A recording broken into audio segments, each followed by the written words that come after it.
I was a very pleasant baby, I'm told, and well, let's see, what was there to tell about my birth? It was painless for me.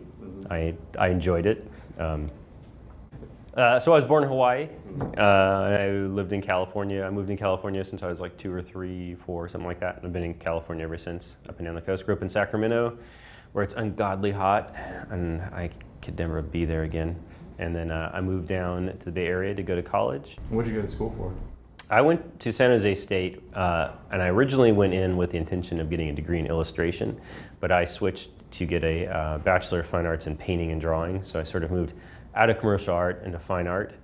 And then once I got out of school, it was the dawn of the CD-ROM era as an interactive device. So I wound up working at a company doing interactive comic books.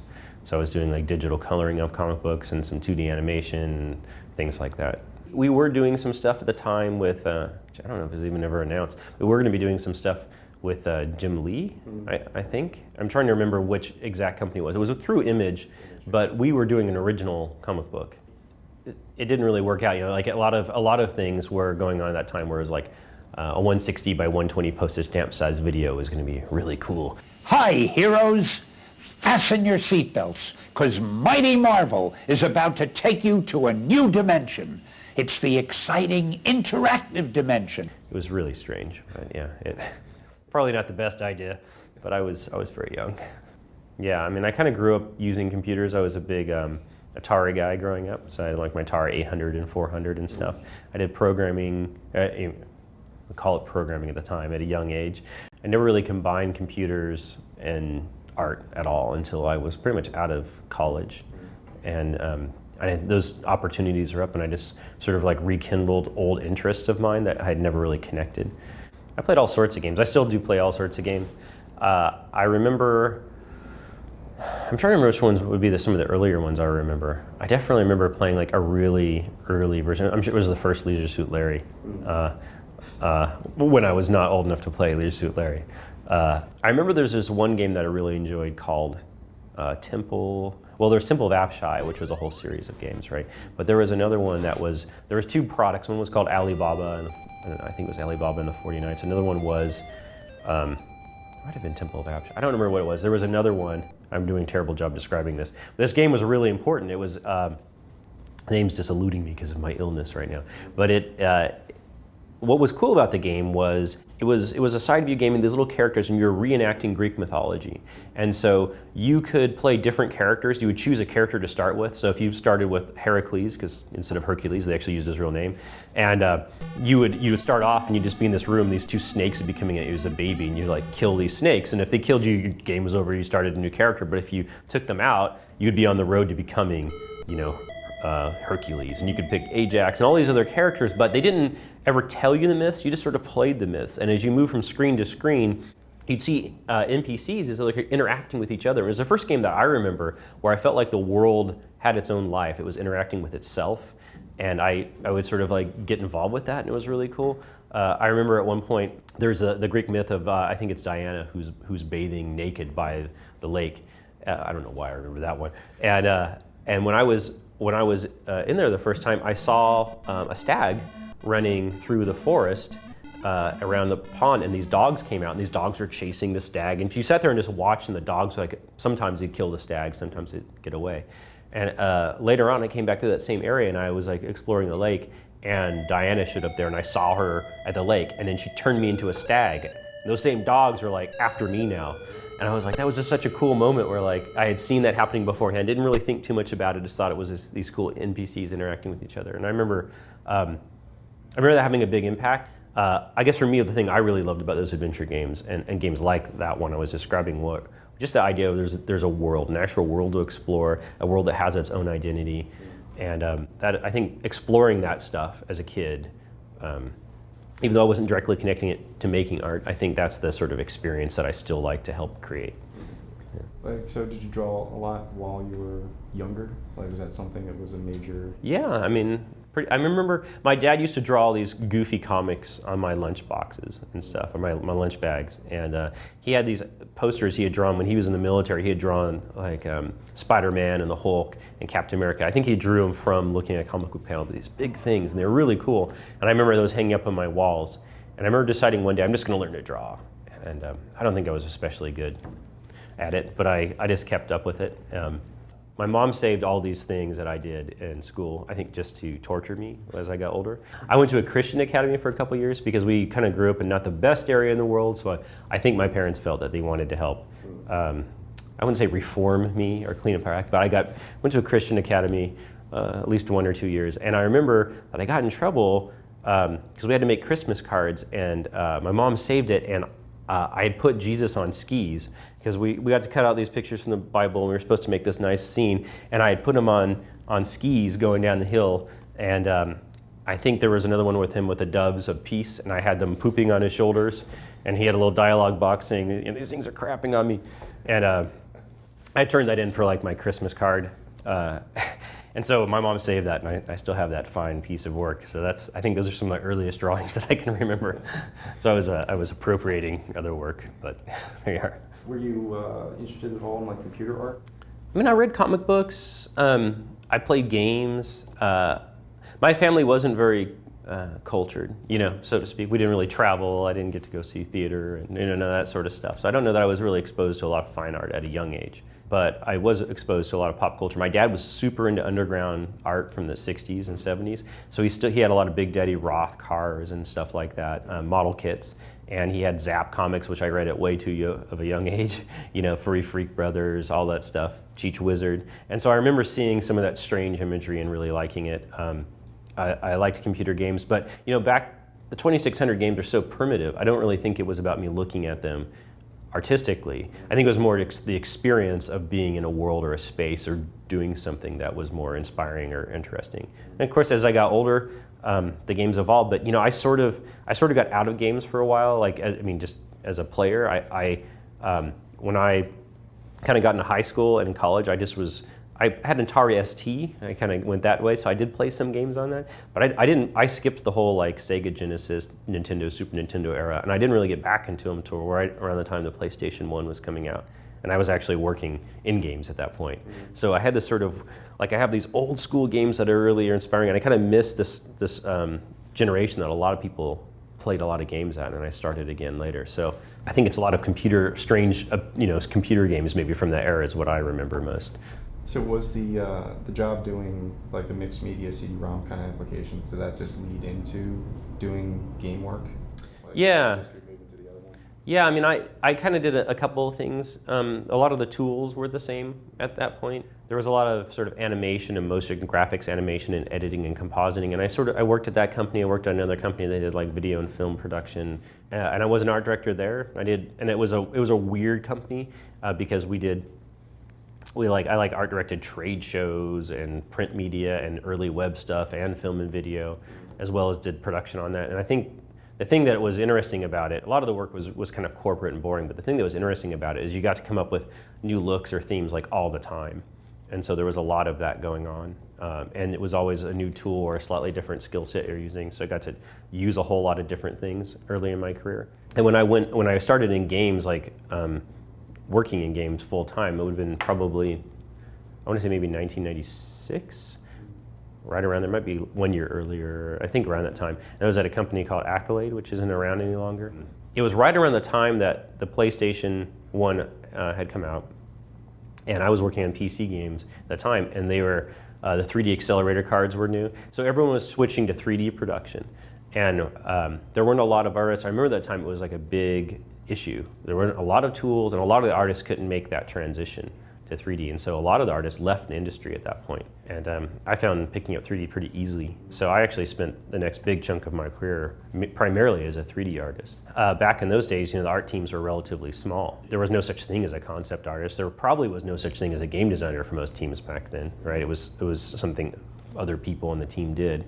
One of for example, I was working on a title in the Star Control series that got canceled at Alpha. So it was because I had played the early ones growing up, and Accolade owned the rights to that. So we were working on one, and it started life as a PC adventure game then it became like a PC action 3D accelerated game, then it became a PlayStation focused, like Colony Wars-esque sort of game, and it went through all these different changes and finally died at alpha. But it was a really good learning process for me because it was my first big project, and I learned a lot about what was done wrong and how inefficient people would approach problems, and watched when you get thrown curveballs by publishers or people on the team, how to react and still come up with creative solutions to things. So I think even though it wasn't a pleasant experience, it was a really worthwhile experience for me. And I got to do character design, character modeling, character texturing, lighting, spaceship modeling, spaceship animation, spaceship texturing, backgrounds. It was all that sort of stuff because a lot of the artists were generalists then. And yeah, so I mean that was an example of one that I really enjoyed. I didn't enjoy working on it. It's valuable that I worked on it. Where did you go after there? I was working with a team at Accolade, and Accolade had been purchased by Infogram, and they were shutting the studio down. And we spun off and formed our own studio and got a deal from Infogram to do a game for them. So I co-founded that studio, and that was another painful but good lesson because I learned all about pitching projects and well, I wouldn't say all about it because we weren't that successful at it, but I learned a lot about the business side of video games, having to help run a studio. And we shipped a game and several cinematics projects, and that was a couple of years. And from there, I went to Crystal Dynamics, and I was there for about 5 years and worked on a variety of projects there. And I've been at Double Fine now for about 5 years. So what brought you to Double Fine? When I was working at Crystal, the company was going through a lot of changes at the time. They had been bought once or twice, and more being bought. And I guess I sort of felt like I was looking for other opportunities around. And I knew that they were working on something big at Double Fine. And it just seemed like a good opportunity to come here. What attracted me to Double Fine is just the type of games that they do here, the sort of creative, original spirit. Like a lot of the time I've worked has been sort of at publisher-owned studios. I helped run my own independent studio, or not my own, but part run that. And so I kind of felt like I wanted to get back into being an independent studio again as well. And I really liked the games they did. And I kind of grew up as a metalhead too, so like hearing about Brutal Legend, I felt like I had a lot I could bring to that. And I had spent a lot of my recent years just trying to understand how to make big, open, streaming, next-gen worlds. And that was something that they had to do, and I thought, like I said earlier, one of the things I really love doing is helping to create worlds. And so I spent a lot of my energy on Brutal Legend trying to make that heavy metal world come alive, and that was a lot of fun.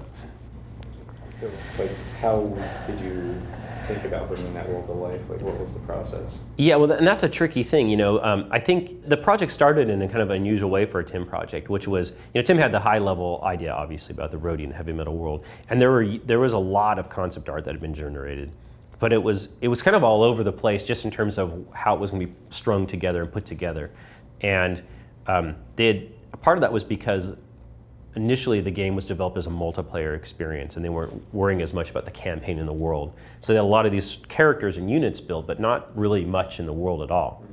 But since those characters and factions were so developed, we took the approach of trying to build the world around those characters. So each of those factions kind of basically had a homeland, and all the aspects of that world would in part reflect the ideas for each of those groups of characters, and also the history of the backstory Tim had developed. Because he hadn't written a lot of the cutscenes and character dialogue at that point, but he had developed this backstory, this sort of mythological backstory that got incorporated into the game. So that Titan history we tried to incorporate in there. And so those are the high level goals, but the actual building it was much trickier than that, because we'd have areas where we knew there was going to be a big stage battle, and we had areas that maybe had a cool landmark that had some backstory importance, or just we thought made like a great, what we call heavy metal album cover vista. But then there was just a lot of other space in there. And so a lot of things I try to do is find a way to, I guess I felt we had mammoth scale and we had some like beer bottles, but we didn't have much in here. And so a lot of it was thinking about how to scale up that world and make sure it was satisfying to explore. And we came up with, I know Scott Campbell had drawn a lot of these just small little vignette drawings, and weren't specifically for any particular area. And we started calling those chill spots. And these were just like little cool self-contained areas that would imply a story but weren't specifically related to a mission. And they were a nice sort of medium way of organizing the world. So in between these sort of giant blade hinge sword, which was a big mission area, you might have like Beer Hinge started out as just like a little chill spot, almost joke that we put together. And later on we added a mission there to deliver beer to Beer Hinge. And so a lot of it was pretty organic. It wasn't like a very organized, high-level way of approaching the world. But if you dissect it, there are these sort of large vista areas, key mission areas, battle areas, and a lot of the chill spots became the glue that kind of held the experience together. And we always try to put, I love environmental storytelling, where you can just put an arrangement of objects or things in the world that might imply a little bit of the backstory or reflect some of that. That was just sort of the fun of trying to activate that huge space, because it was 16 square kilometers, I think, the world was, something like that, yeah. After Brutal, you started working on stacking? Right at the end of Brutal, we did an Amnesia Fortnite, and I pitched Tim on stacking, and we did stacking as an Amnesia Fortnite project, and he liked it, so we went and pitched it, and we managed to sign it, so I pretty much rolled right onto that. And we did that plus the one DLC for it, and it was about a year from the time we started it. It was a little less than a year, but somewhere in that neighborhood. It's definitely nice to have smaller teams versus giant teams, right? Because it's nice to work directly with everyone on a project, whether you're in charge of that project or not. I think there's just it just reminds me of what game development used to be like before the teams all got to be 150 people. The fidelity of what you get to do in those big projects is really impressive, and it can be a nice challenge to think about how to scale an effort to that. But it doesn't tend to be as much fun day to day, and you don't tend to have the creative collaboration or banter, because it's really hard to organize that in such a large scale. And so I kind of miss that about smaller projects. So going back to a smaller project, it was great. It was, and the downside is sometimes you really have to stretch yourself to fill in a lot of roles that maybe are your comfort zone. So, and that was true for me on stacking. I was running the project and doing the art direction, but I also wrote the whole thing and did all the game design for the puzzles and all that sort of stuff. And that wasn't really in my area of comfort zone, but it was a nice challenge, and I really enjoyed doing that. It was fun. And what did you think about the opportunity to work on the adventure projects? I've worked on a lot of things. I've helped out with a lot of projects since stacking as well, just little bits of work here and there. It's sometimes nice to get grounded and sink your teeth into something, but it's also sometimes nice to move around a bit and help out where you can, because every project is run a little differently. They all have their strengths and weaknesses. Project leads all have a slightly different style, and so it's really educational and challenging in a good way to kind of do all that. Double Fine Adventure was, how crazy to think that I'd be able to work on an adventure game. In some ways stacking was an adventure game, and I had no idea we'd potentially be doing a point and click style adventure game here, and working with like Tim on that directly. So yeah, that was really exciting. What are the things that you're trying to do to help bring the game to life more, give it more personality? Part of that is the way the camera moves and the way the world moves relative to the camera. I think that's a big part of it. I think the type of art style, working with Bagel on his art style, it's full of personality. So I think it's just a matter of us finding how to take some of the personality in some of those fine art paintings and bring it into something multi-layered that's fun to explore. I think there's all sorts of subtle stuff that all add up. Any one thing doesn't really sound super exciting by itself, but taken all together, I think it's great. So just ambient movement, something that you would see sparingly in those adventure games. Maybe there'd be a little bit of smoke or an occasional bird would fly by.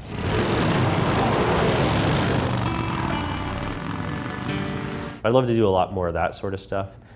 Things that help the world feel like it's a character itself. And so seeing the world change in some way over time, so maybe perhaps based on the story or player actions in some cases, or in other cases just in a sort of naturalistic or interesting way. Be that weather or just subtle lighting changes, or maybe someone has picked the fruit off that tree. You don't want to confuse all the puzzles, but and that's what the balance you strike is drawing enough attention to those that they're fun to explore and to be important and to support the hunting of objects and using objects in the story, but not you don't want to dominate that with the art or movement in the environment that isn't important. And I think that's the sort of tricky balance for adventure games specifically, where you're often sort of hunting for things that you don't want to interfere with that. Do you feel like your role in this one is different from some of the previous things you've worked on? I think in this particular project, it's a little different in that Tim said, well, I really want to base something based on Bagel's art. So to some extent, that's a little different than me saying, I really think the best way to grab that story idea is to go with a German expressionist feel, right? Because Tim's already sort of made that choice. But I think that's, even though that's specific, it's also very, very broad. Because what does Bagel style even mean? And Bagel style doesn't have animation in it. It doesn't have time of day in it. And it doesn't necessarily create a space you explore, right? So a lot of those things still have to be art directed and translated and enhanced. And I think a lot of art direction for a game like an adventure game is understanding the story goals and motivation and the puzzles and supporting that visually, So to some extent it's different, and to some extent it's the exact same. I mean, good art direction is good art direction regardless of whether it's a licensed property or someone's particular art style or just a more general idea. I mean, Stacking wasn't based on a single art style, right? It was based on a collection of ideas. Brutal Legend was based on a group of artists. A lot of concept artists contributed to that, but ultimately it doesn't look like a Scott Campbell painting, or it doesn't look like my painting, doesn't look like Bagel's painting or Raz's painting. It looks a little bit like all of those. It looks like Frazetta. It looks like, a lot of different things. And I sort of, art direction, it's all the connections of all the different influences. So even though Tim started this project saying, I really like this to feel like Bagel's art, that's really just a starting point. That's the way I see it. And I think that's a great thing. Any knowns you can have to start building off of. And Tim has talked about the sort of two worlds. And I think the most, one of the other great places to start thinking about the art direction is like, okay, well, I've never seen Bagel paint a spaceship, and probably never a medieval, town. But starting to think about how those two worlds are going to play off each other becomes an interesting visual tension in the game, right? The medieval world might be muted colors and browns and muds, and the science fiction world might be patterns and grids and blues and glowy fluorescent colors, but they're still both being run through a Bagel filter. But he's going to have to push himself to do this. That's not the type of stuff you'd normally paint. So everyone in our team will be inventing those forms and colors and ideas together. And I think that's going to be really fun to figure out too.